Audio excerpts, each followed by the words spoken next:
NASCAR today is a real awesome sport to watch, but all the information can be a lot to process for newbies. What's a stage? What's a side draft? Do these cars actually turn right? Well, sit tight and wonder no longer. I'll be guiding you through the know-how to get you from watching this video to watching the racetrack. First off, the tracks themselves.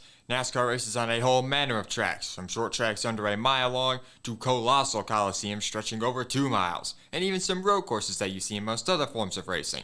I'll break them down by category, starting with drafting tracks. Drafting tracks are given that moniker for the unique pack racing caused by their size. Daytona International Speedway, Atlanta Motor Speedway, and Talladega Superspeedway currently stand as the only drafting tracks on the schedule. At drafting tracks, everyone's lined up in a pack, as the only way to gain momentum to pass is with the draft. Draft simply refers to getting behind another car for less drag and air resistance. These tracks are famous for having huge wrecks. With everyone so close, one mistake wrecks dozens of race cars, much to the delight of the fans and ire of the team owners. As well, the pack racing and big wrecks means a lot of underdog and mid-pack teams can sneak wins on drafting tracks. Brad Keselowski, Eric Jones, and Michael McDowell all took their first career win at a drafting track and equipment with little chance to win elsewhere.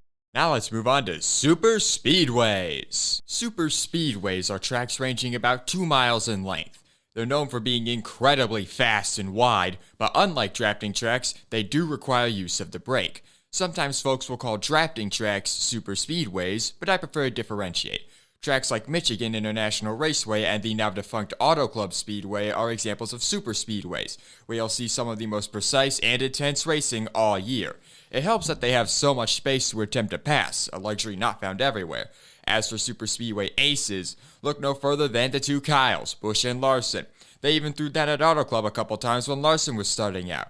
You can count on precise drivers to shine at super speedways when they get the most out of the massive track around them. Next up, let's talk about good old-fashioned speedways. Sometimes called cookie cutters for how frequent these were in NASCAR's heyday, these are the circuits ranging from 1 to 1.5 miles. And believe me, you're never far from a classic mile-and-a-half oval. Texas, Vegas, Miami, Chicagoland, there's too many to list them all. These tracks are very well-rounded. There's something for every type of driver. They're pretty fast, not to an extreme, but high speeds are ever present. They're not too wide, opening the door for tight side-by-side action across 2 or 3 grooves, and their size works in their favor. With long turns and fast straights, these drivers are constantly working their cars, making moves, and pushing each other to the limit. There's nothing like pursuing a slower car, fogging up the rearview mirrors until you see that mistake. One slip-up, one slide, and the battle is on. Tracks like Kansas Speedway and Charlotte Motor Speedway have become fan favorites from this style of high-speed psychological warfare. Look for the likes of Tyler Reddick, Chase Elliott, and the aforementioned Kyle Larson to top the charts when we come to one of these. Next up, we're going to talk about short tracks, boys and girls. Now would be a good time to get some popcorn and a drink. This title's given to tracks under a mile long. Bristol Motor Speedway, Martinsville Speedway, and Richmond Raceway have been the big 3 in the short track game for decades now. Short tracks have adapted a personality unlike the rest of the NASCAR schedule. They are rough and tough affairs, with cars getting dinged up and battered every which way. And sometimes a driver doesn't like how they were treated around a short track, and tempers flare.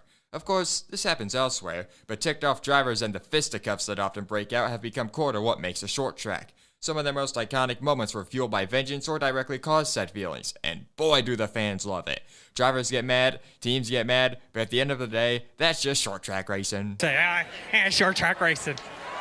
We've been talking about a lot of ovals, now let's go left and right with some road courses. Believe it or not, NASCAR can do more than race on ovals. Road course representation is up big time in the sport, with recent schedules having anywhere from 4 to 7 compared to the 2 solitary dates of yesteryear. Sonoma Raceway and Watkins Glen International have become mainstays on the schedule, but NASCAR is experimenting with all sorts of tracks, from Road America to Lime Rock Park to a street race in Chicago.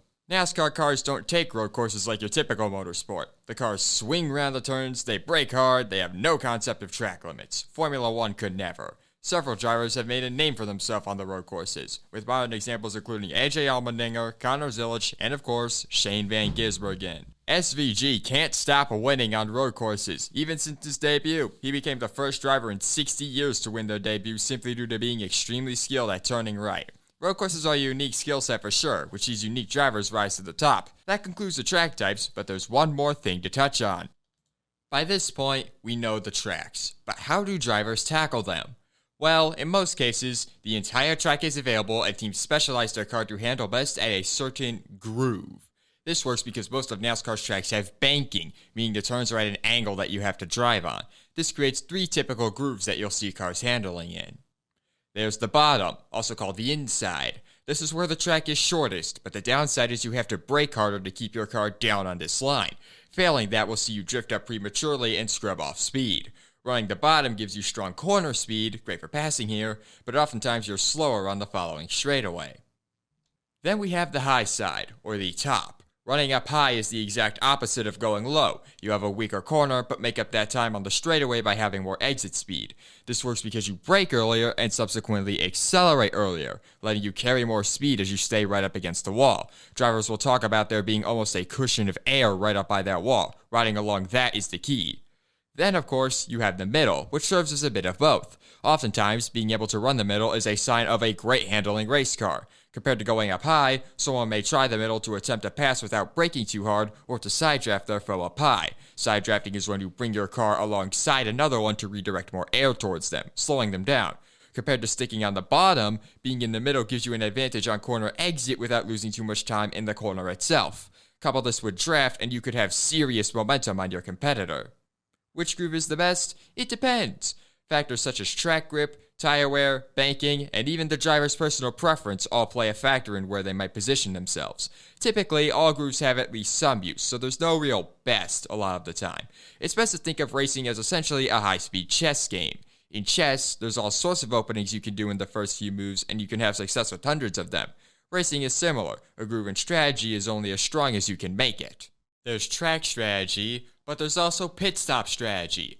Unlike other motorsports, NASCAR cars cannot make it an entire race on one set of tires or one tank of fuel. You'll need to pit, and you'll need to pit a lot. Typically, a NASCAR pit crew can change 4 tires and fill the car up with fuel in about 12 seconds, but that's not always the best move. If you need immediate track position, you may only take 2 tires on a pit stop in a bid to get ahead, sacrificing grip and speed for positioning. You often see this with only a couple laps to go in a race, where teams are gambling that the driver can finish the race quickly before too many cars take advantage of their lack of grip. It could also be the move on an oval with low tire wear, where the right sides work much harder than the lefts, so you may only change right side tires. At drafting tracks, you're likely to even see fuel-only pit stops, simply because fresh tires matter so much less when everyone's drafting together. Speaking of fuel, it's often a deciding factor in when to pit. No point in tire strategy if your car doesn't have gas in it. You may see a super quick fuel stop, often called a splash and go, if a driver just needs a little bit of fuel to make it to the end. Nowadays, some teams even time these stops with a tablet in order to make sure they get it right. That brings us to fuel mileage, a lost art of winning races. It's one thing to have a fast pit stop, it's another to not need to pit at all. You'll eventually come across this when watching a race. You'll have a certain subset of drivers going slow and conserving gas to shape a pit stop off their strategy, and it is intense. Fuel saving is a special form of talent, and it takes a real veteran to master it. Case in point, the 2011 Brickyard 400 saw Paul Menard nail the mileage and coast to his only career win, holding off 4-time champion Jeff Gordon in the process. We've talked about the tracks, we've discussed strategy, now all that's left is the races themselves. Every race today has 2 stages, save for the Coca-Cola 600 which has 3.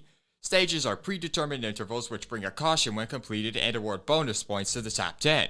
First gets 10 points, second gets 9, third gets 8, and so on down to 10th earning 1 point. Stages are often the most important part of deciding when to pit, as pitting under caution is far easier than pitting under the green flag where your competitors are at full speed. NASCAR rule is that you can't pit with less than 2 laps to go in a stage, so occasionally you'll spot a driver pitting with about 3 to 5 laps to go in the stage, intending to sacrifice position now, but they'll get ahead of everyone who pits under the stage caution. And all of this matters because of points.